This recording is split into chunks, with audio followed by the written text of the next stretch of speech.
নমস্কার, কেমন আছেন সবাই? আমি দেবাঞ্জিতা। তো আজ আমি ডিউটি থেকে এসে বাজারে গিয়েছিলাম, আর বাজার থেকে আমি নিয়ে এসেছি কাতলা মাছ। তো কাতলা মাছগুলোকে সুন্দর করে নুন হলুদ মাখিয়ে তেলে ভেজে নেব। বাজারে আমি একদম কম যাই বলতে পারেন, কারণ বরই সবসময় বাজার থেকে মাছ মাংস আনে।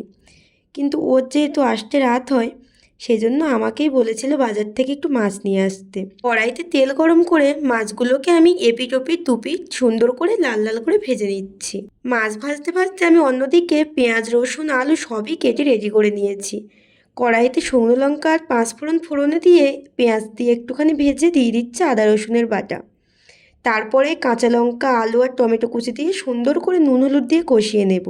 কিছুক্ষণ নাড়াচাড়া করে একটু ভাজাভাজি হলে দিয়ে দিচ্ছি একটু লঙ্কা গুঁড়ো আর একটু ধনে গুঁড়ো। সুন্দর করে মশলার সঙ্গে আলুটাকে কষিয়ে দিয়ে দিচ্ছি পরিমাণ মতো গরম জল, এবং ফুটে এলে মাছগুলোকে দিয়ে নামিয়ে নিলেই কিন্তু হয়ে যাচ্ছে কাতলা মাছের আলু ঝোল। বিশ্বাস করবেন কি না জানি না, কিন্তু সারাদিন অক্লান্ত পরিশ্রমের পরে এই মাছে ভাতে মাখিয়ে এক গালা মুখের মধ্যে দিলেই যেন অমৃত সমান স্বাদ অনুভব হয়। আলু দিয়ে মাছের ঝোলটা কিন্তু অসাধারণ হয়েছিল, তোমরা একবার বানিয়ে দেখো। আর ভিডিওটি কেমন লাগলো তোমরা কিন্তু অবশ্যই জানিও। সবাই ভালো থেকো, সুস্থ থেকো, রাধে রাধে।